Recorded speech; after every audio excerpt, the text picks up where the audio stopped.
Evandro Nascimento. Eu trabalho basicamente com filosofia, literatura e artes. Não?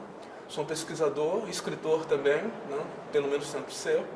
Dou aula de teoria na Universidade Federal de Juiz de Fora, mas cada vez mais escrevo, publico livros e atuo, né, como ensaísta e como escritor. E professor também. 50 anos de história da loucura. Foucault, um pensador que fez uma reviravolta no pensamento das ciências humanas no século XX, para o século XXI. Queria perguntar para você, assim, para a gente começar essa conversa, por que a história da loucura e por que a loucura? Por que a loucura? Bom, é uma pergunta que daria margem a muita discussão, né? Muitas ideias. Eu acho que são duas coisas, na verdade, importantes. Né? O livro que Foucault escreveu, né? Que é uma das suas teses de doutorado, lançada em 61, e toda a repercussão que teve nas ciências humanas no Ocidente, fora do Ocidente também. Né? Já em 72 ele é traduzido no Japão. As suas ideias ganham o mundo, digamos assim. E eu acho que o diferencial de Foucault, né, nesse livro e em uma série de livros que ele escreverá depois, é exatamente repensar os fundamentos do que ele chama de rácio ocidental. Né? As histórias feitas até então, a meu ver, né, antes de Foucault, e ele próprio defende isso, né, eram histórias vistas do ponto de vista da ciência e da racionalidade. Né? Ou seja, uma série de elementos, como a própria loucura, quando era tratado, esses elementos, eles eram, digamos, já sob um enfoque da ciência, por exemplo, da psiquiatria. Né? E ele faz uma tentativa muito complexa, muito difícil, que será questionada pelo Derrida, que é de fazer uma arqueologia do silêncio. Ou seja, dessas vozes silenciadas, né? Dessa ausência de obra, que ele chama de loucura, né? Que é uma frase brilhante, muito complexa. Né? Será que realmente a loucura se define como ausência de obra? É uma coisa que a gente pode pensar um pouco mais, se seria realmente essa uma das definições de loucura. Então, eu acho que não só ele, mas todo esse pensamento francês, como de Deleuze e de Derrida, etc., são pensamentos que cada um a seu modo, mesmo não nomeando, tentam ver uma certa alteridade, uma certa diferença em relação a um pensamento consolidado no Ocidente, né? Não para cair no irracionalismo, eu acho abominável qualificá-los, né, sobretudo Foucault, ou mesmo Derrida, ou mesmo Deleuze, como irracionalistas, né? Mas simplesmente ver o outro da razão, né? Aquilo que não pôde ser configurado, digamos assim, historicamente, né?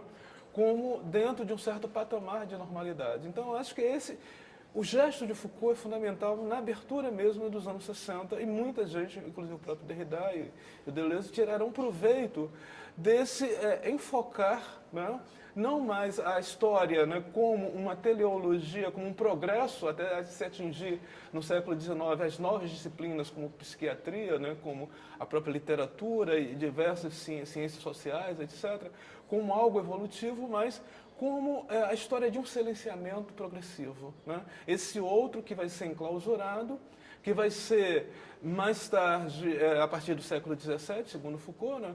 Mais tarde vai ser objeto de uma nova ciência, a psiquiatria, né? As doenças mentais, e por aí vai. Né?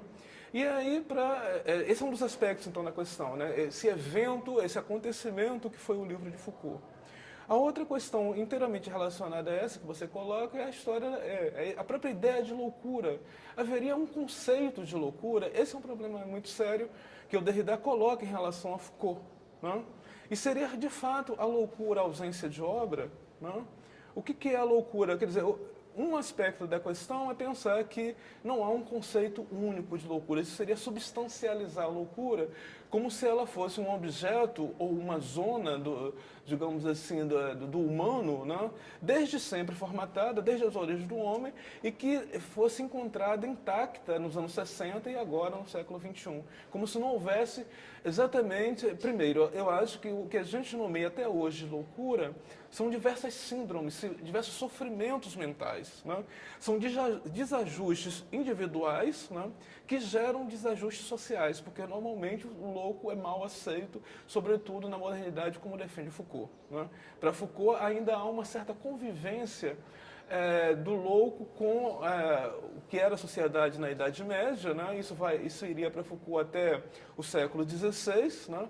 Uma certa aceitação ainda do louco na cidade, né?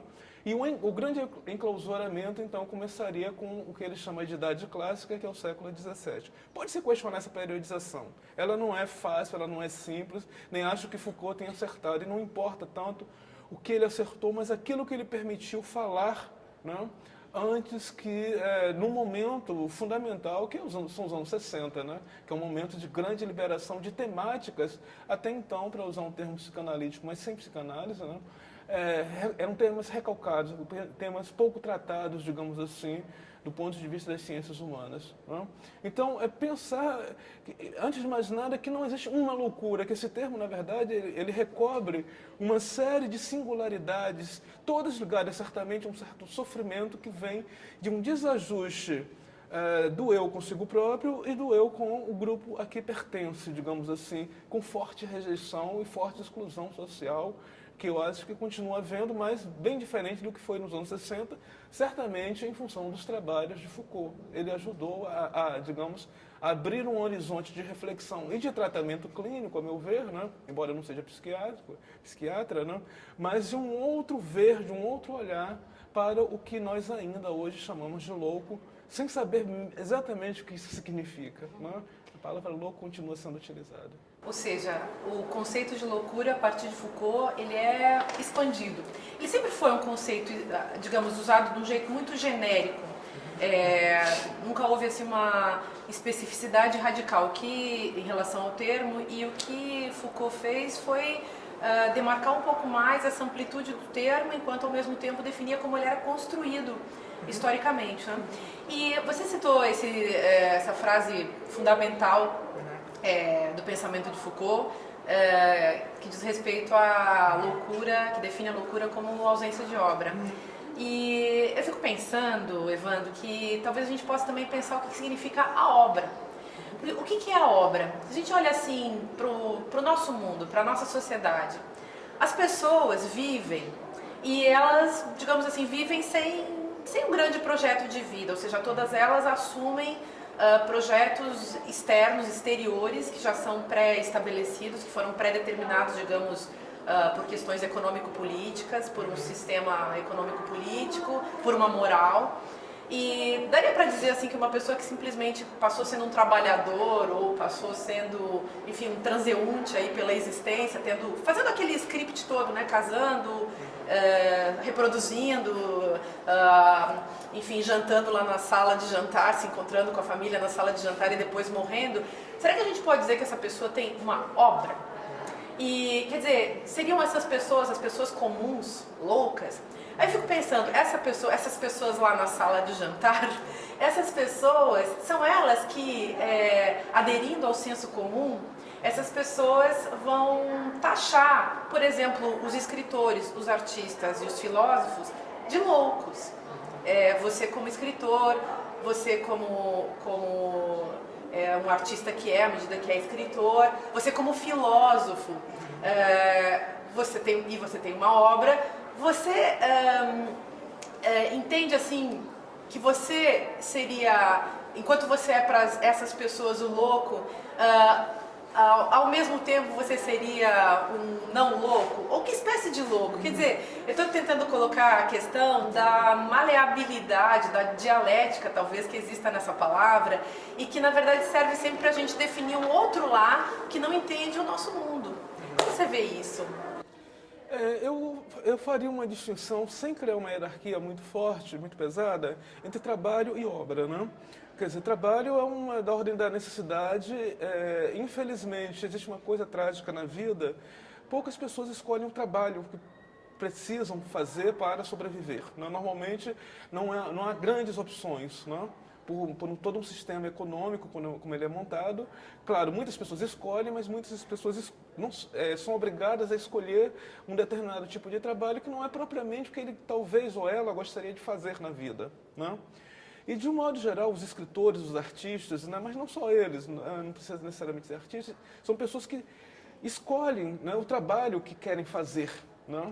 E eu acho que o princípio é esse. Eu acho que não precisa ser escritor para entrar nessa categoria da obra, entende? Pelo contrário, eu defendo claramente, apaixonadamente até eu diria, que qualquer pessoa, um chefe de cozinha, enfim, qualquer pessoa que tem um trabalho, né, que desenvolva um trabalho, desde que seja uma escolha e desde que tenha a ver com uma afinidade existencial, aquilo pode se tornar uma obra, né? Quer dizer, o que torna artístico um trabalho é, primeiro, uma escolha a partir de um talento, de uma afinidade, né? E uma paixão ligada a esse trabalho, né? Evidentemente, na história do Ocidente, quem fez isso, né, até por não conseguir fazer outra coisa, né, como fazer cinema, por exemplo, tem gente que não consegue fazer outra coisa, né? Então são pessoas que realmente, desde muito cedo, foi o meu caso, né, eu lembro que aos 5 anos de idade eu tive um insight do que era arte, né, e sabia que meu destino estava ligado a isso. E quando eu abracei a profissão de professor, por exemplo, foi com arte. Eu jamais pensei burocraticamente, vou ser aquele cara mecânico que vai chegar numa sala de aula, dar umas aulinhas, ganhar um salário e ir embora. Nunca. Fui muito apaixonado, e sou até hoje, muito apaixonado pela sala de aula que eu tomo como um trabalho que eu transformo numa obra. Então a obra, para mim, é o momento em que você transforma aquilo que é da ordem da necessidade em uma paixão artística, né? E você desenvolve isso como um projeto que não é uma coisa calculada, mas é algo que está visceralmente ligado à sua vivência. E outra marca da obra, a meu ver, é essa não separação entre vida e trabalho, entre vida eu lembro sempre de Eliot Sica. Eliot Sica, a casa dele, por todas as narrativas que eu tenho, as fotos, etc., não havia separação. Me parece que Glauber Rocha também era isso, né? Não havia separação entre o mundo cotidiano e o trabalho. Tudo era trabalho, tudo. E tudo era uma fonte de prazer e de sofrimento também, porque a arte também gera muito sofrimento, né? Mas é um sofrimento que está ligado a uma criação, a uma invenção do humano, uma reinvenção do humano. Então, evidentemente, mesmo o sofrimento na arte gera um tipo de prazer. Então, a obra, para mim, não é simplesmente fazer uma série de livros bonitinhos, etc., editar, ganhar dinheiro com aquilo, mas, pelo contrário, reinventar sua vida a partir do seu trabalho. Isso é a coisa mais difícil do mundo. Então, considerando esse conceito que você está desenvolvendo aqui de obra, e considerando o que você colocou anteriormente, a loucura entra na construção da obra, a racionalidade também entra na construção da obra. Você consegue ver, assim, quando nos autores que você lê, nos escritores que você lê, que você se ocupa muito da questão da relação entre filosofia e literatura, e você mesmo é um escritor de literatura. Como que você vê essa relação entre a racionalidade e a loucura? Porque você mencionou antes que a questão não é tomar partido da loucura e desenvolver a ideia ou aceitar a ideia de uma irracionalidade que entra em vigência como uma nova lei. E a gente pode até mencionar assim artistas considerados loucos, né? Sei lá, o Arthur Bispo do Rosário, a Estela do Patrocínio. Pois é, então, pessoas que foram heterodenominadas, classificadas, enfim, entraram dentro da taxonomia da medicina, da psiquiatria, como esquizofrênicos, loucos, enfim.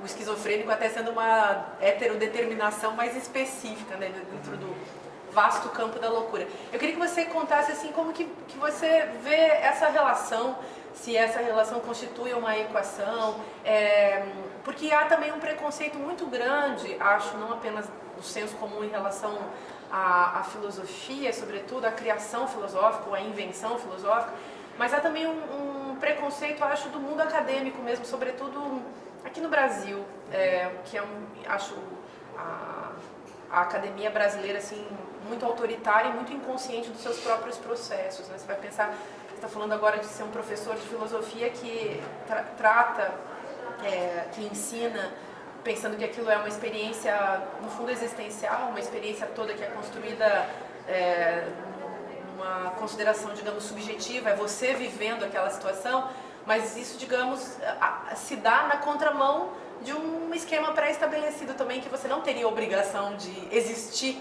naquele momento, você poderia simplesmente funcionar naquele momento. Eu queria então, sei lá, conseguir pensar com você essa questão, né? Onde entra a programação racional da vida e onde entra essa desprogramação, essa invenção, isso que irrompe, que tem a ver com esse campo da loucura. Como que a gente pode reunir essas coisas e ajudar as pessoas a pensarem que esses mundos não são estanques? Eu diria muito simplesmente, eu amo a razão. Eu acho romantismo você idealizar a loucura, né? Sobretudo se ela é uma patologia, se for considerada que é uma questão, né? Pôr em questão isso, essas heterodesignações, né? Em suma, eu acho que não se deve, duas coisas, criar esses polos opositivos entre loucura e razão, né?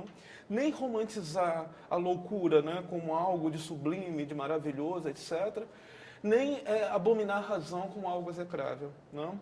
Eu acho que o humano realmente ele é habitado por forças muito distintas. Não? Essas forças, eu acho que Nietzsche, né, o grande pensador para pensar essas potências, né, que habitam o corpo do humano, não? Que não se distinguem propriamente, a meu ver, das forças psíquicas, mentais, etc. Elas interagem o tempo todo. Eu acho que há zonas diferenciadas no corpo, evidentemente, né? A anatomia é diferenciada por excelência, né? Mas são forças e potências que atravessam todo um corpo e elas agem o tempo todo quando se realiza um trabalho, ou como a gente prefere dizer, uma obra. Né?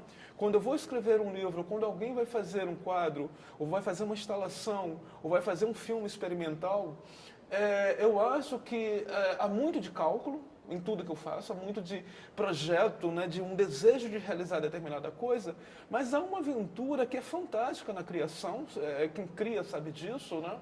E para ser criador não precisa, repito, fazer as artes no sentido tradicional, né? Na cozinha você pode ser um autocriador, na costura, em qualquer lugar você pode ser um autocriador. Tem uma aventura no ato de criar que é tudo que me encanta, né? Que se pode associar a algo de irracional. Eu chamaria, para não usar esse termo de irracional, de instintivo.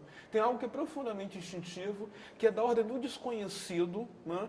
Que escapa ao projeto original. Uma coisa é o que eu quero fazer. Agora, por exemplo, eu desejo fazer um romance, reinventar a ideia do romance, não um romanção tradicional, uma narrativa com começo, meio e fim, né? Nem propriamente uma coisa gestina, mas uma coisa que fosse minha, um meu olhar, né? Ensaístico, o meu olhar ideativo, imaginativo sobre o mundo. Né? Então eu tenho uma série de ideias sobre esse falso romance que eu quero criar, né? Que vai ser o meu grande projeto, meu grande empenho nos próximos anos, entende? Não sei quanto tempo vai me tomar, não? Mas eu tenho certeza que no momento, eu já comecei a fazê-lo, no momento que eu estiver escrevendo, a coisa vai ganhar uma outra configuração, né? Vai ter momento, vai ter insights, percepções que eu jamais pensei no início. Os personagens vão dizer coisas, eu digo isso numa peça que eu escrevi recentemente, né? Esses personagens, eles são loucos, eles estão dizendo coisas que eu jamais diria, eles estão fugindo ao meu controle. Esse é um momento maravilhoso da criação, é quando os personagens, é quando aquele sujeito de um poema diz coisas que você jamais teria pensado. Se isso é uma loucura, eu não sei, né? Mas isso é o que foge ao projeto racional, né? Que, no entanto, me guia o tempo todo. Né? Tem vários momentos em que a razão, o que a gente chama de razão, interfere. Uma é nesse projeto original, organizar-se para fazer a coisa, e outra é no acabamento final, em que eu tento reordenar aquelas peças que eu montei no ato da criação. No ato da escrita, entende? Então, eu acho que as duas coisas interagem fortemente o tempo todo, né, numa obra, na confecção de uma obra. Eu acho que uma obra feita por pura racionalidade, ela é estéril, ela é vazia, e uma obra feita apenas pelo delírio criativo, ela também não gera grande coisa. Ela pode gerar coisas interessantes para quem analisa o discurso, para estudiosos, né, do funcionamento da mente, etc. Mas eu acho que tem que ter um momento de uma racionalidade muito forte, que não é um momento de fechar a obra, pelo contrário, é um momento de abri-la, mas dar-lhe uma forma, né? Uma forma inventiva, mas uma forma. Sem isso, a obra fica disforme. E eu acho que muitas vezes acontece com um tipo de literatura, com um tipo de cinema, com um tipo de pintura, o momento em que o artista não soube o que fazer daquele material rico e maravilhoso que ele trouxe para a sua criação. Né? Então, jamais ser contra a razão e jamais eleger uma hipotética loucura como a força absoluta da criação. Ao contrário, eu acho que são potências diferenciadas que agem, né? Tanto conscientemente, com muita consciência, daí muitos artistas são capazes de falar muito bem sobre o que fazem, e ao mesmo tempo tem uma zona imensa, talvez a maior provavelmente, né?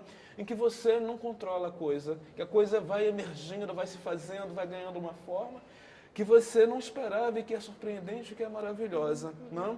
Eu não chamaria isso mais nem de razão, nem de irracionalidade. Eu acho que são forças diferenciadas que atuam no seu corpo, e é esse corpo que escreve, é esse corpo que filosofa, é esse corpo que faz cinema, é esse corpo que faz instalações, é esse corpo que, enfim, cria um mundo, né?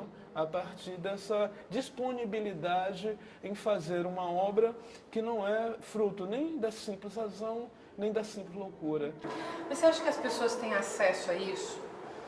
Você fala com tanta liberdade, tão de posse, tão relacionado, tão movido. Você falou você mencionou uma espécie de patos em relação à própria ratio, né? Quer dizer, eu amo a razão, essa foi a sua frase, né? Então, isso a gente pode pensar, Evandro Nascimento é um sujeito muito livre. Ele é uma pessoa que conseguiu entrar em contato com isso. Mas isso custou muito caro, essa liberdade. Então, o preço é altíssimo. Isso eu quero saber, porque eu olho para as pessoas e a coisa que eu mais assim, me deixa assustada na vida é o quanto as pessoas se distanciam, o quanto elas não se autodescobrem. A gente pensa na tradição filosófica, sobretudo na modernidade, um pensador que você gosta de citar, que é Descartes, é um pensador ambíguo, um pensador complexo, é um sujeito que toda a sombra que ele produziu, que a sua obra ajudou a produzir na modernidade, também tem um lado de luz, né? Um sujeito que fez, que ajudou a construir a história da autodescoberta de si. E eu queria que você, assim, pudesse falar um pouco sobre isso, mostrar como que você pensa isso, porque me parece que as pessoas não, embora você tenha atingido, digamos, estou citando com essa expressão, a autodescoberta de si, você descobriu isso, talvez eu tenha descoberto isso, os artistas, os intelectuais, os filósofos, os professores, mas as pessoas não descobrem isso. E talvez a beleza e a bondade e a verdade da filosofia ainda seja essa, quer dizer, estou citando também essa tríade metafísica super antiga lá dos filósofos da antiguidade clássica grega e tal, para a gente pensar que sempre foi isso. Sempre foi isso. A filosofia talvez tenha contribuído na história da construção do humano justamente para enviar a pessoa, o sujeito, para dentro dele mesmo. Então, mas o que é isso hoje, sabe? O que é essa... Estou falando sujeito, estou usando essa expressão esperando que você faça o que você quiser com ela. O que é o sujeito? O sujeito é a autorrelação, o sujeito é a autodescoberta. O sujeito sou eu vivendo a minha própria vida, atenta e viva e dona da minha própria percepção ou invocada pela minha própria autopercepção. Como que você vê isso? Por que para você, digamos, isso se deu e você pode dizer que você faz uma obra? E por que o resto do mundo só trabalha?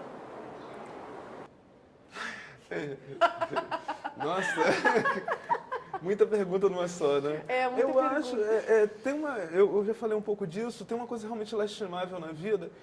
Na verdade, tudo é feito para atrapalhar a obra, né? O cotidiano ele é muito duro, ele é muito complexo. A sobrevivência é uma coisa muito dura, sempre foi na história da humanidade. Na modernidade, não sei se melhorou ou piorou, porque foram criados tantos mecanismos novos, né, de dificultar o viver humano, facilita por um lado, dificulta por outro, né? As próprias tecnologias têm essa ambiguidade, um excesso de aparelhos na contemporaneidade. Eu procuro me desconectar propositadamente, né? De não andar para todo lado com o celular. Eu tenho um celular, mas uso pouco, né? Usar pouco os aparelhos, porque eu já passo muitas horas no computador, por exemplo.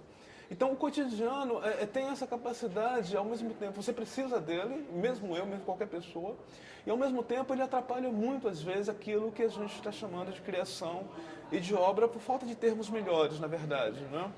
Então, realmente ter uma liberdade de criação, atingir um nível em que você possa fazer a maior parte do tempo as coisas que realmente são fundamentais na sua vida, não foi fácil, nunca foi fácil, continua não sendo fácil, né?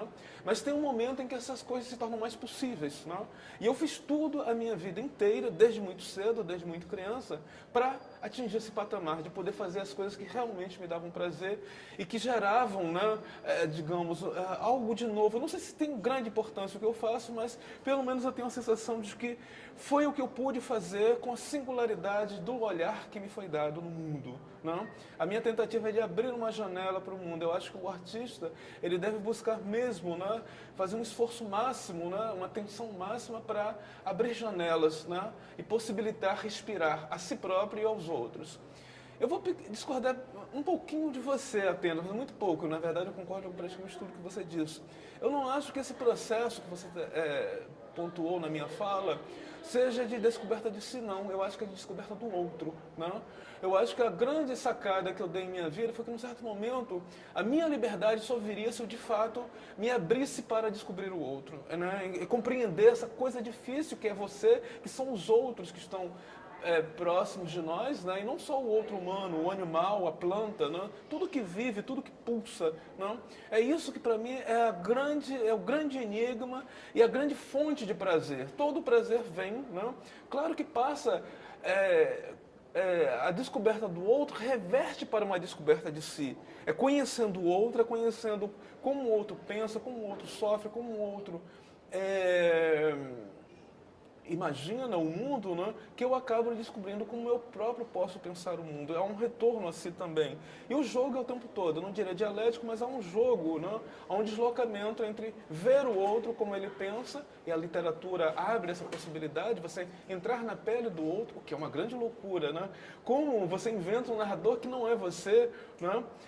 Tem um personagem no meu último livro, O Cantos do Mundo, que é uma surfista. Eu nunca convivi com surfistas, é um horizonte, eu acho até fascinante o horizonte do esporte, conheço outros esportes, mas o surf nunca foi realmente o meu horizonte, o meu universo, digamos assim.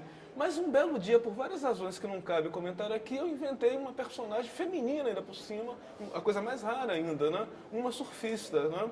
E que faz muito sentido na minha vida ter inventado aquele personagem. Isso é uma loucura, não tem nada a ver com aquele universo, acho belíssimo, né? Adoro o mar, adoro tudo que é relacionado ao surf, mas não conheço propriamente, mas o escritor tem essa capacidade de entrar na pele do outro, né? Então é isso que me fascina. Eu só pude descobrir a mim mesmo no momento em que fui capaz de criar antenas, não, para capturar o pensamento e a vivência alheia e aí descobrir qual é a minha singularidade, porque eu só pude descobrir a mim mesmo por relação, não diria nem por comparação, mas por relação com esses outros que eu não sou, né? Me distinguindo, me identificando muitas vezes, mas também muitas vezes me distinguindo desses outros, né?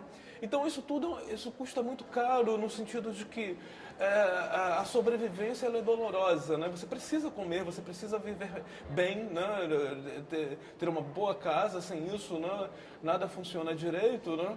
E ao mesmo tempo a criação às vezes ela não traz os frutos para a sobrevivência de imediato. Como viver de livro nesse país? Se eu pudesse eu largava tudo que eu faço, até dar aula eu faria nesse momento, por mais que eu ame dar aula, né? E eu só escreveria livros, entende? Mas como viver apenas disso nesse país e em outros países também? Percebe? Então, isso é muito complexo. Então, eu acho que sim, eu concordo com você. Não? Existe um investimento que se chama até recentemente de subjetivo, do sujeito, né, no ato de criação, mas esse sujeito e esse eu só importam na medida, e aí Fernando Pessoa me ajudou demais, que eu acho que é o grande poeta do outro, né, das configurações do outro. Esse eu que eu sou, que diz eu, que está dizendo eu nesse momento, ele só importa de fato porque o outro existe. O outro me precede o tempo todo, né? Duas células se juntaram para me dar existência, né? Minha fala não é minha, não me pertence, a língua é do outro, né? É uma língua herdada, né? Da comunidade, enfim, da sociedade, dos pais, etc., né? Então, meu nome, não fui eu que me dei meu nome, né? O nome vem do outro, tudo vem do outro, na verdade. Mas eu tenho que saber o que fazer com essas coisas que me dão, né? Que o outro me dá, que os outros me dão, que as mulheres me dão, que os homens me dão. né? E aí, a literatura, as artes que eu amo, as artes plásticas, né, o cinema, são formas de percepção do outro que revertem para o que eu chamaria de o lugar singular que sou eu. Esse eu que falo agora. É isso. O eu não é uma substância, o eu não é, nenhuma matéria pronta, né? Mas é um lugar, um pontinho no universo que só eu posso dizer eu nesse lugar, né? Mas esse dizer eu vem desses outros que me cercam, né? Por exemplo, aqui nesse espaço, né, de filmagem, tão complicado para mim, tão difícil, né? Mas onde eu posso fazer um pouco de metalinguagem. Pois então, e esse outro que são os pensadores da tradição? Por exemplo. O Fernando Pessoa, ele fala que os filósofos são uns homens loucos. Ah, é? É. Eu não lembrava dessa Quem são frase. os filósofos? Uns É um homens poema ou loucos. uma frase dele? Não, tá no meio de um poema, acho que, sei lá, talvez da tabacaria, não lembro agora. Mas ele fala isso, os filósofos são uns homens loucos. Quem são os filósofos? Uns homens loucos. E assim, que relação você tem com esse outro, que é um fantasma?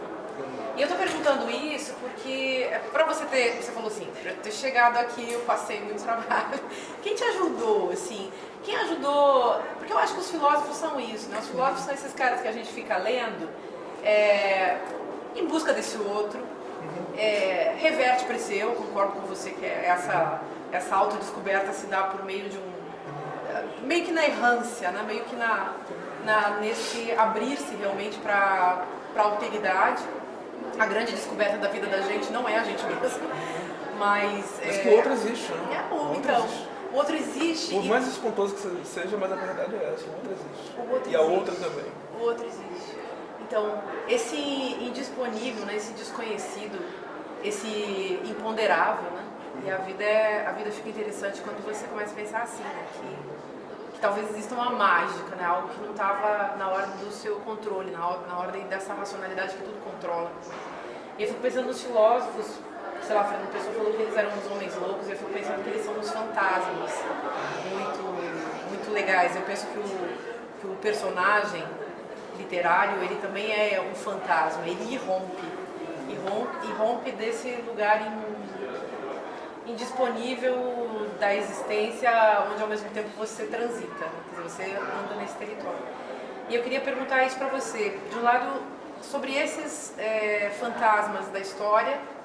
Então, você trabalha com filosofia e literatura. Eu queria que você contasse assim, quem que entra aí na sua casa? E queria pensar isso levando para um outro lugar, que é assim, como nasce um personagem para você? Você habita um universo, digamos, no grande teatro da existência, da vida, do mundo, da própria filosofia. Tem um tanto de gente que convive com você, um tanto de fantasmas, de espectros. E tem também a sua criação. Então, de um lado, o que está atrás e no tempo da sua vida, da sua perspectiva hoje, e ao mesmo tempo, de onde nasce um personagem para você? Você está lá tomando café da manhã, lendo o jornal e de repente vem uma ideia, o que é? São duas perguntas, na verdade, né? Quer dizer, uma relação com esses fantasmas que são os pensadores, os escritores também, né? E outra quer dizer, as duas estão relacionadas. Essa fantasmagoria que são os personagens. Concordo inteiramente. Essa palavra aparece relacionada a personagem, o fantasma, num dos contos também, que se chama A Espera, Warum, Warum. Por quê, em alemão, não? Eu digo claramente, né, que o personagem é um fantasma. Está nomeado lá. Inspirado certamente no Hamlet, né, que é uma peça de fantasmas, né, por excelência, o fantasma do pai. Mas uma coisa que é importante, a gente estava conversando sobre isso, né, Márcia, antes mesmo da gravação, existe um grande preconceito contra certos filósofos chamados racionalistas, porque, de algum modo, eles se escreveram como uma filosofia racionalista, como Kant, Descartes, etc., né? E que são grandes escritores, né? O que eu chamo de grande escritor não é escrever bonito, não é propriamente isso, mas eles têm a força do pensamento, né? E, na verdade, quando você realmente lê esses filósofos, sejam ou não racionalistas, né? Seja Rousseau, seja Nietzsche, seja Kierkegaard, né? Quando você os lê de fato, você vê que é um texto, é uma qualidade de texto, de pensamento tão densa, né? que tudo que é dito sobre eles, a vulgata desses filósofos, né? Quer dizer, os clichês em torno desses filósofos vêm abaixo. Né? O próprio Descartes, quando você lê aquilo, você vê o quão de loucura habita aquele pensamento, por mais racionalista que ele seja. Né? Então, é fascinante ver que a filosofia lida com o que a arte também lida, mas com outros recursos, com outra linguagem, que é o pensamento. Eu acho que a coisa mais fascinante da existência é o pensamento. E o pensamento, para mim, antes de mais nada, não é um conjunto de ideias acabadas e um conceito a que eu chego. Né? O pensamento é uma experiência com alteridade, é a experiência com aquilo que eu não conheço. Né? Aquilo que habita o meu cotidiano e às vezes faz esse cotidiano e eu desconheço inteiramente. Né? Então, é essa força do pensamento que me fascina na filosofia. Não é compendiar a filosofia como uma história das ideias, né? Compor uma história de ideias. Né? Isso deve ser feito, eu acho importante ser feito, mas não é o que me interessa. O que me interessa é ler esses textos, esses pensadores, como textos de invenção e invenção da alteridade. Né? Então, quando você os lê, você vê que aqueles clichês todos fazem até sentido, eles não são absurdos, mas é muito mais importante a experiência de reflexão e de pensamento que surge ali do que qualquer outra coisa que se diga a respeito deles. Né? Qualquer conhecimento técnico da filosofia é menos importante do que essa experiência forte, que é o ato de ler esses pensadores. Esse é um ponto da questão. Né? Então, o convite a ler a filosofia de maneira desarmada, né? De maneira a se surpreender com aquele filósofo, né? Qualquer um deles. Né? Os mais contemporâneos e os mais antigos também. Aristóteles, Platão, né? Os pré-socráticos e por aí vai. Então, essa surpresa que é ler a filosofia com olhos desarmados, né? Para capturar o pensamento em se fazendo. Né? Isso eu diria que é a mesma coisa ocorre com a literatura e com as artes, só que com outros recursos. A linguagem é outra, evidentemente. A tradição de fazer é outra. Até quando você rompe com a tradição do romance, né? Mas você não vai dizer nunca que um romance é um tratado de filosofia. Né? Ambos podem ter até o mesmo tema, a morte, a loucura, né? O silêncio, né? Mas o modo de encaminhar e o tipo de discussão que gera é diferenciado. E isso tem que ser respeitado. Ora, o que acontece com a literatura é que é algo que eu já disse momentos atrás também, é isso que você chamou de fantasma, que para mim é um termo realmente fundamental, né? Porque criar um personagem realmente é lidar com quase, como é que se diz isso? Com uma alma do outro mundo, né?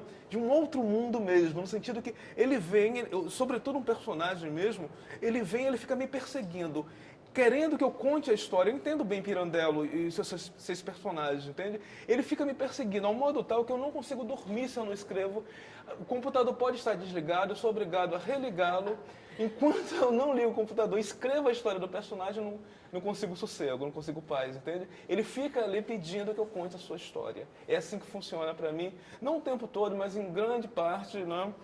Dos meus personagens, eles vêm assim, como um fantasma que pede encarnação. Ele pede para se encarnar em alguma coisa, que eu conte a história dele, tal como na peça de Pirandello. Né? Então, realmente, são fantasmas, são almas do outro mundo, de um mundo que não é o meu, muitas vezes. Às vezes são, sim, personagens do meu cotidiano, pessoas que eu conheço, que eu transformo em personagem, mas muitas vezes são... eu fiz um texto sobre Benjamin, por exemplo, né? Que é o dia que Walter Benjamin daria aulas na USP. Inspirado num fato real, que poderia ter acontecido de fato, foi cogitado o convite, né, para Benjamin. Né? E aí eu imagino, não Benjamin dando aula na USP, né, mas no momento que ele vai partir para o Brasil, ele escreve uma carta a Erich Auerbach, dizendo que está indo para o Brasil, e toda a expectativa gerada, né, em plena Segunda Guerra, né, o Hitler no encalço, né, e essa expectativa de vir para o Brasil. Eu não sou propriamente um benjaminiano, eu leio há muitos anos com muita paixão Benjamin, né? E conheço relativamente bem o pensamento dele, e aí ele virou um fantasma no meu trabalho, na minha obra, né? Que eu dei voz. Não sei se eu fui benjaminiano ao fazer isso, eu não sei se eu respeitei as ideias de Benjamin, né? Mas um certo Benjamin, um certo fantasma benjaminiano encarnou naquela história. Me percebe? E foi um fantasma mesmo. Eu precisei me livrar daquele personagem, né? Nunca vou me livrar, porque ele virou um personagem meu, na verdade, mas agora mais do que nunca. Mas enquanto eu não narro a história do personagem, ele fica ali me atormentando, né? No bom sentido do termo, né? Então é desse modo que funciona, não o tempo todo, mas em grande parte das vezes funciona desse modo. Olha só o que eu pensei a partir disso que você colocou. O Balzac, ele tem a teoria literária muito curiosa, uma teoria dos fantasmas. Então ele acha que o escritor, assim como ele pensava sobre a fotografia, né? O escritor, ele como que vai se perdendo ao criar um personagem, porque na verdade o personagem representa a perda de uma camada de espectralidade, digamos assim, que está presente em cada pessoa. Então o escritor vai se desmanchando à medida que ele vai criando, porque ele vai perdendo digamos, os vários véus de imagem que compõem a realidade. É uma teoria curiosa, né? Bem a ideia de que, no fundo, o fantasma é a gente, né? No fundo é assim, a gente que cria, a gente é que vive dentro desse território espectral. Mas eu fiquei pensando no seguinte, considerando tudo isso, se eu te pergunto, o que é o real? Como você responde? Nossa, mas você cada pergunta. Aproveitar que eu estou diante de um filósofo. Eu seria Deus se eu pudesse responder essa pergunta, né? O que você faz com essa pergunta? Você acha essa pergunta muito absurda? Você acha que a gente devia, assim, evitar de colocar essa pergunta? Eu vejo essa pergunta assim, passa um avião aqui nesse super cenário, sabe aqueles aviãozinhos que carregam um cartaz? O que é o real? O que é o real? Nossa. Se eu tivesse realmente uma resposta a essa pergunta, seria Deus, né? Porque, na verdade, eu acho que ninguém consegue dar conta, em todos os sentidos, do real. Né? A própria palavra, né, nossa, tem uma história filosófica imensa, né? Real, realidade, são até termos diferentes, né? Remetem, pequenas nuances, remetem para coisas um pouco distintas. Mas eu acho que, pegando o gancho das suas colocações, eu diria que o real é habitado por muitas espectralidades, né? O que a gente chama de real pode ser uma hipótese, não é uma definição, porque eu não tenho definição realmente do que é o real. Eu acho que seria realmente só Deus teria, né? Se Deus existir, como eu não acredito propriamente num Deus, numa divindade. Acredito em divindades, em potências, né? Mas não numa divindade, não no monoteísmo. Muito menos o cristão, né? Católico, muito menos, em que eu fui criado, aliás, mas eu me desvencilhei dele. Eu acho que a realidade é feita de muitas espectralidades, porque esse momento mesmo aqui nosso, né, ou qualquer momento da existência, né, quantas coisas convergiram, foram necessárias para isso aqui convergir para esse momento, né? Tudo isso desapareceu, tudo que precede esse momento, de algum modo, não existe mais, foram fatias de tempo, né, que convergiram para aqui, de maneira não linear, não? Com vários truncamentos, com várias possibilidades, várias simultaneidades, etc. Não? Então ninguém pode dar conta do real em absoluto. Você tem faixas de vivência da temporalidade, do espaço, não? Porque os dois atuam o tempo todo, tudo é espaço e tempo ao mesmo tempo, não? No mesmo lugar. Não? Então, muitas espectralidades, né, artísticas, existenciais, a família que você nomeou logo no início, né, essa cena clássica, né, da sala de estar, que é tão pesada, né, quem sabe essa sala de estar ocidental não reproduz a ceia bíblica, né, do Cristo, né, de um modo terrível, aliás, né. Então a religião, né, olha, quer fantasma maior do que a religião, as religiões, né, que voltaram com uma conotação até mais terrível agora no século XXI, dos fundamentalismos diversos, né, inclusive o cristão, o evangélico, né, no Brasil, né, mas o islâmico, né, em suma. Então, todos esses são espectros que habitam nossa realidade, né? E quando nós falamos, nós somos falados por esses fantasmas também. Eles atravessam o nosso corpo, né? Você liga a televisão, você entra no computador, você lê matérias na internet, né? São fantasmas, essas informações são fantasmas, né? Aos quais você reage, bem ou mal, né? Ou então de maneira indiferente, felizmente, né? Muita coisa você olha, dá uma olhada, mas aquilo não lhe diz muita coisa. Mas são fantasmagorias, as próprias informações, né? Essas realidades outras que estão longe de nós, né? E que habitam também o nosso cotidiano. Né? Então eu acho que o real, se ele existe, né? E ele com certeza existe, né?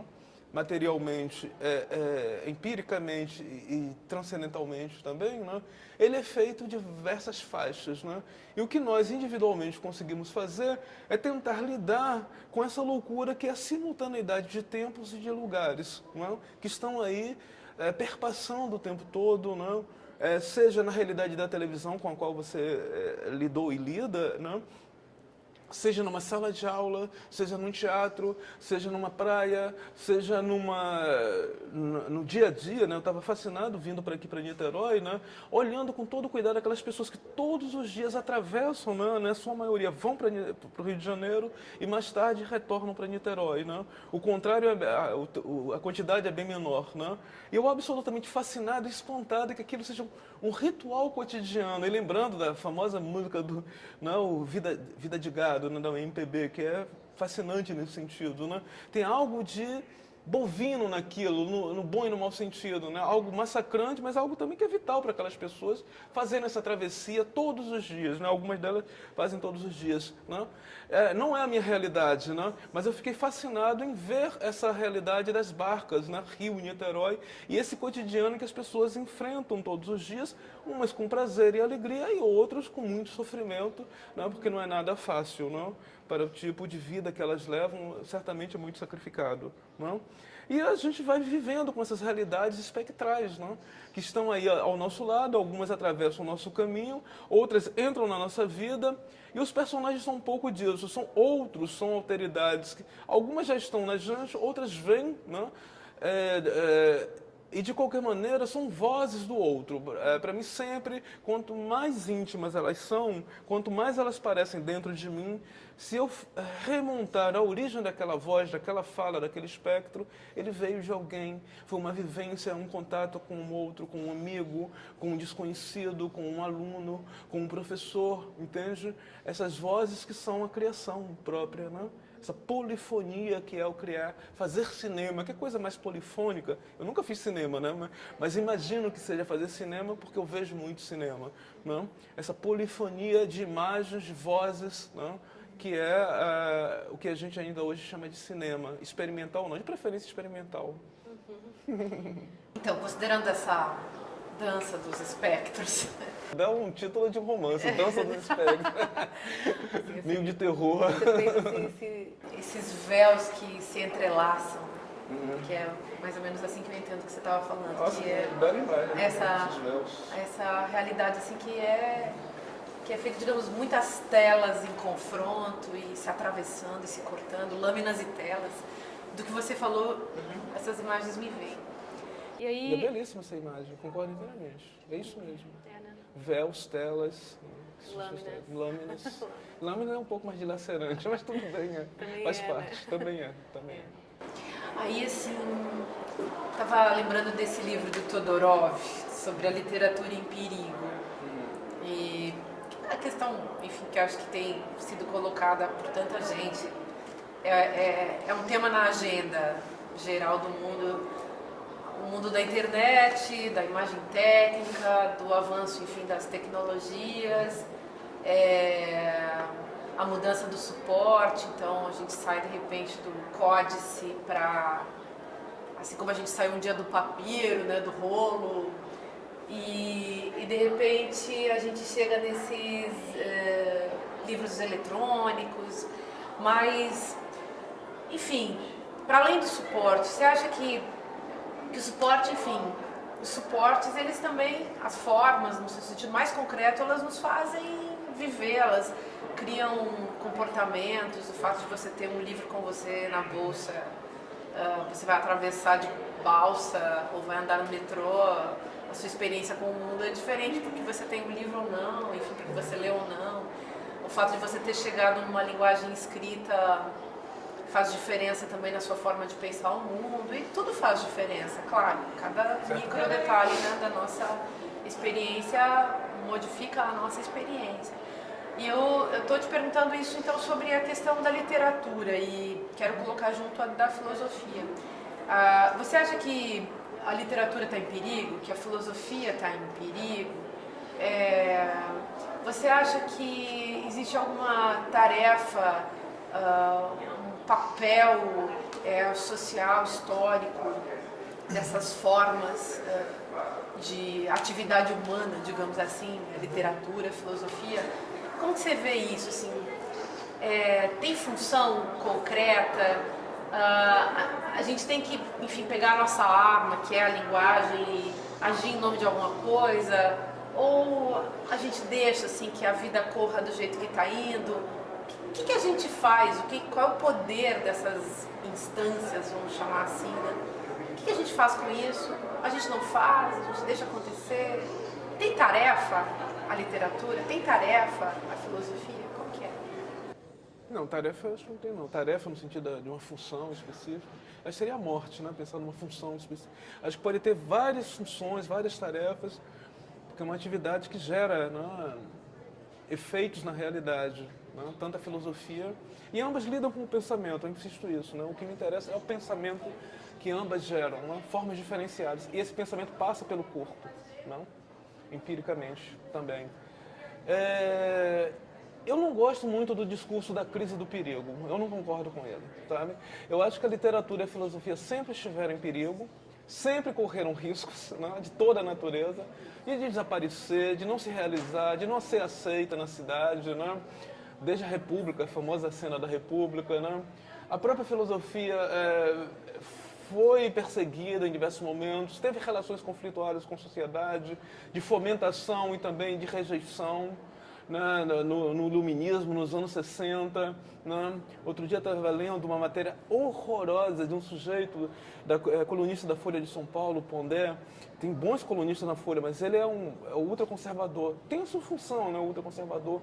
Praticamente ele prega o fim das... Ele não diz isso, mas é praticamente o que ele diz sobre as ciências humanas, atacando Foucault exatamente, é para desqualificar as ciências humanas, que é um lugar de pensamento. Ora, o que seria um país sem as ciências humanas? Um absurdo. Né? Isso é um tipo de discurso realmente... Mas ele é das ciências humanas? Oi? Ele é das ciências humanas? Ele diz isso, que tem formação de filósofo, né? Mas aquilo é uma aberração. Aquelas coisas que ele diz eu acho realmente execráveis. Porque realmente, então esse tipo de ameaça sempre existiu, sempre existirá, né? E não vamos ficar aqui amedrontados, a literatura vai acabar. Eu acho que o que se deve apostar sempre, Márcia, e isso é um grande risco mesmo, no sentido mais elementar da palavra, é na existência de leitores, sabe? Eu acho que isso é fundamental. Eu acho que o nosso papel, nosso país, e não só o nosso, mas eu vivi na França, isso é dramático em qualquer país, ocidental e não ocidental também, a formação de leitores, né? A descoberta do prazer que é ler um texto de filosofia e de literatura, por mais difíceis que sejam, mas por isso mesmo, né? A dificuldade gera um prazer. Pode não ser imediato, mas gerará vários prazeres, que é descobrir o mundo, né? Via literatura e filosofia. E isso eu acho que sim, eu acho que é um grande risco. Eu não me preocupo muito com os suportes, não. Eu acho que os novos suportes podem, pelo contrário, representar uma vida maior ainda da literatura. Quantos textos literários estão na internet? Quantos textos literários, né, estão nesses novos suportes, entendeu? Então, pode, ao contrário, significar um maior acesso, né, do cinema, da literatura, da filosofia, né? Junto com a cultura livresca, eu deveria uma convivência das duas por séculos e séculos. Né? A cultura livresca ela tem uma função, ela tem uma importância histórica inconfundível, e ao mesmo tempo os novos suportes trazem um novo mundo também, e os dois mundos são convergentes. Eu não vejo conflito, não.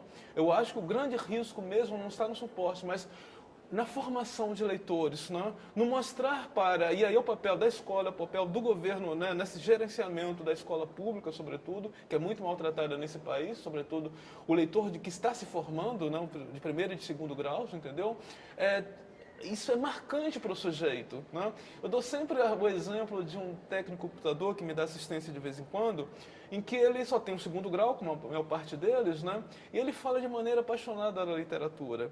Por quê? Porque ele teve acesso, através da escola, entendeu? Aquelas edições mais baratas, e ele tem a melhor memória daquilo, entendeu? Coisa rara, eu sei que isso não é comum, entendeu? Porque certamente os professores que ele teve a sorte de ter mostraram o que é a literatura e não aquela coisa burocrática de decorar nome de personagem, aquilo que acaba com a literatura. Então eu acho que o futuro da literatura e da filosofia é a formação de leitores. É o professor mostrar como, não só o professor, na família, no círculo de amizades, etc., mostrar como aquilo tem uma vida. Aquilo não é para você decorar e dizer, não, eu li coisas, né? Eu sou uma pessoa culta, erudita, não é nada disso. Aquilo tem uma vitalidade própria, né? Aquilo gera um pensamento, aquilo forma um cidadão no sentido pleno da palavra, né? Um sujeito, como se dizia, como eu não digo, mas em suma, alguém que é capaz de pensar pensar por si próprio. Eu acho difícil você pensar por si próprio se você não leu bem, né, os textos para ler o texto do mundo, entende? Eu acho que o grande risco é o desaparecimento de leitores, não da literatura, né? Os suportes eles vão variar sempre, né? Se você pensar desde o papiro até o livro, né, impresso, né, quanta coisa, que aventura da humanidade, né? E no entanto a literatura é imensa, né? A literatura e a filosofia continuam existindo, né? Existe vida fora da literatura? Certamente, mas eu acho que a literatura redimensiona a vida, recria a vida, faz com que você veja, para usar uma outra metáfora agora, uma outra ordem de metáfora, a vida com outras lentes, entendeu? Eu acho que a filosofia e a literatura, ao lidarem, mas não só elas, com o pensamento, com essa coisa forte que é o pensamento de fato, que é essa relação com a alteridade, essas duas atividades nos dão lentes poderosas, tá? Para você rever as suas relações afetivas, as suas relações de trabalho, a sua convivência cotidiana. O cotidiano é muito doloroso, mas sem ele a gente não existe, né? Todo mundo tem o seu cotidiano, né? Então é preciso saber amá-lo também, né? Num certo sentido. Não apenas ver a palavra cotidiano como a banalidade, aquilo que destrói, mas reinventar. A literatura me ajudou a reinventar meu próprio cotidiano, que às vezes é tão tedioso quanto o de qualquer outra pessoa. Eu passo por zonas de tédio também, né? De perda, de sensação, estou perdendo o tempo, né? Então a literatura lhe dá essa possibilidade de rever esse mundo, né? De uma maneira mais rica, mais ampla, né? Abrir janelas para o mundo, né? E eu acho que isso é um dos papéis, se a literatura tem algum papel, além de ser um texto impresso, é abrir essas janelas e abrir realmente para uma experiência corporal e existencial que não é aquela que lhe foi lhe dada desde sempre, né? Ou seja, você se tornar um sujeito mais móvel, uma pessoa que se movimenta entre mundos distintos, né? Ganhar essa maleabilidade existencial quando você se vê confrontado com narrativas de outros países, de outras culturas, né? De universos que não são o do seu dia a dia. E isso só a leitura permite, eu acho que isso é fundamental. O grande risco não está na literatura em si, mas na existência de leitores cada vez mais empenhados, né, em descobrir esses mundos da filosofia, da literatura, por exemplo. Você contou que, logo no começo, Você comentou que você teve um insight quando você era menina, né? Você começou a ler e, quer dizer, você deve ter sido um leitor ao longo da sua história pessoal, deve ter sido um leitor que descobriu o mundo por meio dos livros, né? Quer dizer, o livro é... Eu acho legal a gente falar isso, assim, que o livro é um meio. Assim como a televisão é um meio, assim como uma carta é um meio, assim como um barco é um meio, né? Então é legal pensar que o livro nos transporta, né? Que o livro nos leva. E a linguagem é um meio. A linguagem é, enfim, ela é da ordem da metáfora, né? Quando é que começa a linguagem? É por meio da linguagem, pelo fato, por exemplo, de que a gente fala, que a gente sai do imediato da vida, né? Você falou que a literatura recoloca, rearranja, refaz para você o seu cotidiano, né? Que ela dá outra dimensão para aquilo que é meramente vivido. Ela tira, aliás, do caráter simples e mero das coisas, né? Você falou do tédio, por exemplo. Então, enfim, quando a gente se sente banal, parece que a literatura tira você do mundo desse banal. E eu queria perguntar para você, assim, para você comentar isso, né? Porque eu acho que pode ser muito rico, talvez para você nos contar isso, para a gente certamente. Por que você escreve, então? E para que você escreve? Você acha que essas perguntas são relevantes, assim? Tem sentido pensar no porquê escrever, no para que escrever? Ou seja, que não seja simplesmente eu escrevo porque eu escrevo, assim como eu respiro porque eu respiro, ora, né? A gente respira, a gente come, a gente precisa trabalhar, a gente, enfim, precisa viver, mas para além disso, né? Por que escrever? Para que escrever? Eu diria de maneira bem elementar, para ser lido, simplesmente. O desejo de escrita é o desejo de me comunicar com o outro, ter acesso ao outro, continuar essa aventura que é a comunicação, né? não no sentido banal, mas no sentido intenso da palavra, né? E para que do outro lado da tela do computador, do outro lado da página do livro, entende? Alguém, nada mais fascinante, você já deve ter passado por isso, né? Eu comecei a publicar literatura, tout court, no sentido elementar da palavra, né? Ficção, né? De 2008 para cá, mas eu escrevia, sempre escrevi, né? E trabalhar mais com teoria, crítica literária, etc., né? Mas quando eu passei a publicar, então, meus textos de ficção, né? A aventura mais fascinante é realmente quando o outro vem dizer coisas sobre o seu texto, muitas que realmente você já tinha pensado, e isso é maravilhoso, é estupendo, né? Mas muita coisa que você não tinha pensado, né?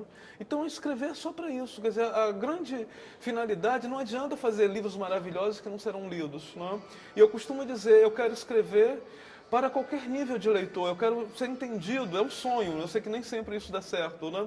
Eu quero ser entendido pelo especialista de literatura, pelo especialista de filosofia e pelo leitor que lê pelo ato de ler, que não tem jargão, que não tem nada de especializado, entendeu? E eu, felizmente, tive essas respostas, né?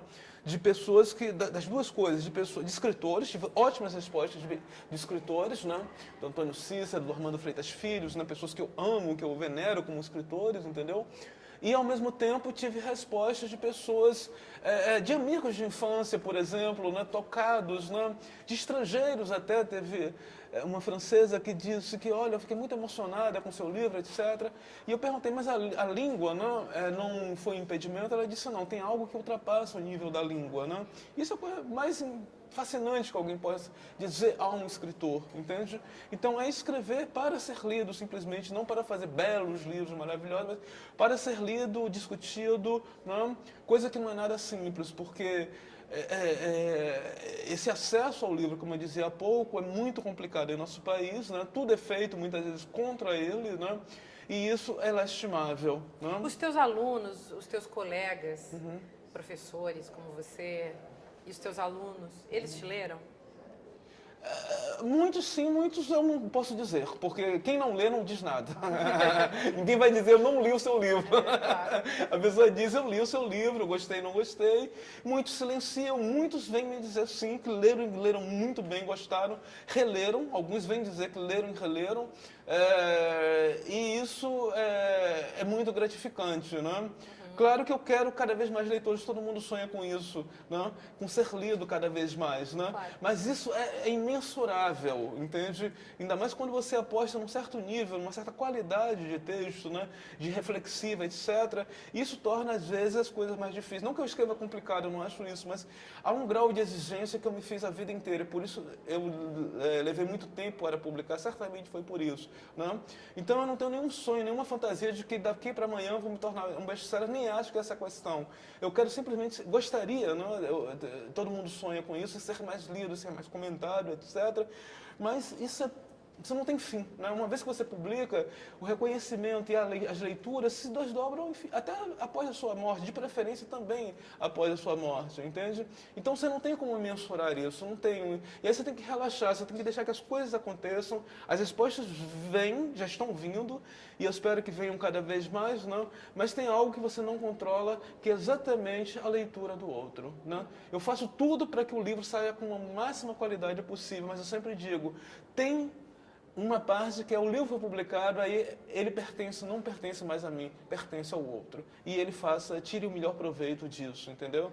E é isso que eu sonho, que o grande proveito seja tirado. E felizmente já foi. Em vários momentos eu tive grandes alegrias por ter publicado livros, entendeu? Eu não me arrependo nenhum segundo, por mais trabalho que dê, por mais que custe uma vida, custou a minha vida inteira, às vezes para escrever uma linha, entende? Mas a alegria que é ver que aquilo foi útil, que aquilo teve um destino, né? Não é nem ser útil, teve um destino. E o destino é o outro, é a outra, né? Que vem depois me dá uma resposta esplêndida às vezes, né? Sobre o que eu tentei fazer. Bonito isso. Acho que a gente tem que ir finalizando, né? E disso que você está falando agora, me fica a ideia de que a literatura é um ato extremamente generoso, enquanto ao mesmo tempo, para muitas pessoas, que não faz ideia, né, do que significa escrever, e para muitas vezes para quem não faz ideia também do que significa ler. Tem A responsabilidade leitura nesse país, né? Pois é. Então, olha o nível de analfabetismo e esse chamado analfabetismo funcional, né, de que não consegue nem... Até passou pela escola, mas não consegue distinguir, não consegue interpretar um texto, não consegue... Não sabe assinar. Capturar o seu significado. É muito triste, né? Muito triste até porque, se a gente pensa, a democracia nasce da escrita, da partilha da escrita, enfim, não existiria democracia sem escrita, né? Esse é o grande perigo a que me referi momentos atrás. Esse que é um grande perigo. Isso é lastimável, isso é uma tristeza absurda, política. Então, você vê, o ato de escrever é um ato de extrema generosidade e o ato de ler também é um ato de extrema generosidade. E eu suspeito que haja uma construção no território da falsa consciência do senso comum que denigre justamente esses atos, taxando-os muitas vezes de atos de vaidade, no mau sentido da vaidade. Eu também acho que a vaidade é um termo que caiu no preconceito cristão e é algo muito mais interessante do que... Narcisismo. Caiu nesse preconceito. Na verdade, a vaidade é o caráter vão da existência. Então, tem pessoas que são apegadas ao vão e não percebem... Eu adoro a palavra vão. É minha também. Ela é boa, né? Eu também. A vida é um vão, né? Se você pensar bem. Passa por ele. E a literatura é um vão dentro do vão da vida, né? Você vai pensando assim, é isso mesmo. Então, eu queria finalizar assim, queria que você comentasse isso, sabe? Que você comentasse assim, para finalizar mesmo essa relação entre a arte e a vida, sabe? Entre a literatura e a vida. Você mencionou em vários momentos assim, dessa fala, dessa conversa que a gente teve aqui, você sinalizou para isso, né? Para o caráter de reinvenção da vida, você usou essa expressão até. E eu sei lá, gostaria de um comentário seu para a gente finalizar, porque eu acho que assim, do que você disse, né, me pareceu que a literatura para você é uma arte de produção de encontro, né, uma produção de contato, e de contato com esse intangível, intransponível, e essa abertura, e me veio assim, essa ideia de que literatura é um ato muito generoso, que você faz para as pessoas, e que não é um ato vaidoso, não é um ato de narcisismo, de venham gostar de mim, ou venham babar em cima da minha imagem, sei lá, que é muito diferente. Aí, com todo respeito também às pessoas, um respeito altamente crítico, acho que é muito diferente o trabalho do artista, da produção do artista, muito diferente do que está em cena hoje nesse universo das celebridades, né, que é esse herói esvaziado, né, que é, enfim, para falar um termo que você não gosta, que é, enfim, esse sujeito contemporâneo que na verdade virou apenas uma casca de ovo, né? Não tem mais nada por dentro. Então, o que é isso, né? E as pessoas muito vendidas, muito, enfim, aderindo a esse tipo de coisa, muito, digamos, com experiências pessoais muito empobrecidas, e uma experiência que se torna empobrecida justamente porque as pessoas não entram mais em contato com aquilo que faria redimensionar a própria experiência, que é a arte, que é a literatura. Eu queria ver como que você pensa por aí. Não é uma questão absolutamente fechada, isso que eu estou te fazendo, é mais para você, agora a gente fechar, em vez de perguntas que fecham muito a resposta, né, que obrigam a pessoa a ir por um determinado caminho, de repente uma bandeira assim, que eu fico sinalizando para você ir por onde você quiser, para você pensar assim, para fechar. A diferença entre entrevista e conversa, não? Os franceses também fazem essa diferença, né? Interview e entretien. Então a conversa é muito mais viva, não? A entrevista pode ser também muito viva, né? Mas às vezes ela é mais mecânica, né? Pergunta, resposta, pergunta. Bom, então antes de mais nada, foi um grande prazer essa conversa contigo, né? Me ajudou a pensar diversas coisas. E não é que eu não gosto da palavra sujeito, não é isso. Eu talvez tenha passado essa ideia, que seria falsa, né? Eu acho que ela é uma palavra que tem uma relevância enorme na história da cultura ocidental, né? É uma palavra muito latina, né? Subjecto. Mas eu acho que ela rendeu muito, entende? Eu acho que ela é pejada de sentido, ela é carregada de sentido, e eu prefiro usar outros termos. Eu próprio usei em alguns momentos ela aqui, mas eu prefiro, sempre que possível, substituí-la por outras palavras, não? um eu enunciativo, por exemplo, né? Mas, em suma, isso não vamos entrar por essas questões terminológicas. Então, mas eu não é que eu não goste dela, é que eu acho que ela perdeu muito de sua pertinência, né? Teve tanta pertinência que hoje, para mim, ela não me fascina mais. Embora eu tenha sido fascinado por ela em diversos momentos. E ela faz parte de uma certa modernidade nossa. Bom, isso é um aspecto da questão. Esse é a vida, a reinvenção da vida. Tem um verso de Cecília Meirelles que deveria ser mais lida, né? Um poeta excepcional, né? Por um tipo de poesia que ela fazia, né? Eu gosto de todo tipo de poesia de qualidade, né? Desde a mais modernista, mais a contemporânea. E Cecília tem um lugar dela. Ela diz: a vida só é possível reinventada. Eu adoro esse verso dela, acho magnífico, entende? Eu diria isso. A arte foi a literatura, a filosofia foram as únicas saídas que eu tive. A vida, em certos aspectos, é impossível de ser vivida. Impossível, não? Toda adolescente, toda criança não, porque ela é mais ingênua, né? Mas toda adolescente, eu acho que tem uma angústia profunda diante de uma coisa incomensurável que é o outro, que é o próprio mundo, né? E a minha resposta, a minha tentativa de responder, assim, de corresponder com esse incomensurável, né? Com essa dimensão de uma alteridade esmagadora e fascinante, né? Foi lidar com a arte, né? Foi uma tentativa de possibilitar a vida. Eu realmente não suportaria viver num mundo em que não tivesse arte, que não tivesse literatura, que não tivesse filosofia, e que eu não pudesse lidar com isso, trabalhar com isso e tentar transformar isso numa obra. Não sei se eu vou conseguir, mas é todo um esforço para constituir não uma obra no sentido da coisa acabada, mas da coisa em aberto, não da coisa se fazendo e que possa ser acessada por diversos outros adolescentes, não adolescentes, adultos, em suma. Então, eu acho que realmente a vida só é possível reinventar. Eu não consigo imaginar a vida sem reinvenção e sem reinvenção cotidiana. Muitas vezes eu não consigo, muitas vezes eu caio no tédio. Mas o tédio também pode ser visto como uma forma de arte. A melancolia, ela daí o grande filme, né, do von Trier, né, que é essa melancolia existencial, né? Nada mais esmagador do que trabalhar numa agência de publicidade. Eu sei porque tenho um amigo que trabalhou com isso. É uma coisa, né, pesada, uma máquina destrutiva muito forte, né? E aí eu seria um profundo melancólico, mas a grande sacada da arte é transformar essa melancolia que às vezes nos atravessa, ou talvez esteja aí presente o tempo todo, numa recriação, numa reinvenção. Não? Então eu só suporto a vida e só curto mesmo a vida, só tenho um grande prazer com a vida, porque tem essa mediação muito louca e muito fascinante, muito lógica também, que a gente ainda chama de arte, literatura e filosofia. Sem isso eu acho que eu não sobreviveria. Né? E o sonho, na verdade, de todo criador, de todo inventor, é, na verdade, chegar a uma supervivência, né? Uma vivência além da sobrevivência, né? Uma vivência em que realmente seja esse cotidiano reinventado, né?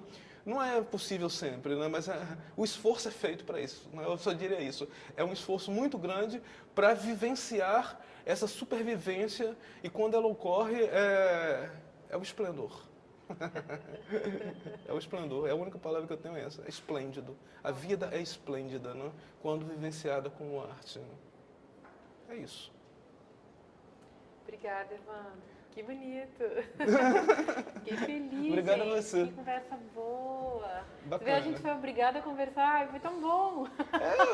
Eles Foi uma puseram obrigação. a gente aqui para conversar. A conversa em si foi uma... A gente nunca tinha conversado. Que legal. Nossa, é a descoberta, né? E isso foi mediado pelo quê? Pelo Foucault, pela literatura, pela filosofia, né? Pelo pensamento. Obrigada. Né? Obrigado a você. Você que super prazer. Suas perguntas é que me fizeram falar. Né? Sem elas eu não teria dito nada disso. Fiquei muito feliz. Sem a equipe, né? Assim, o Eric aqui presente, o André, né? Que organizando esse evento maravilhoso. Ficar falando aqui com vocês aí. A gente não pode falar com eles, né? Mas eu olhei o tempo todo, você deve ter percebido. Foi o esforço de olhar a paisagem e eu vi você o tempo todo, né? Porque para não ficar preso no mecanismo da coisa, né? Para poder ter a maleabilidade do olhar, né? E poder... Bacana demais, que bom que foi gravado isso.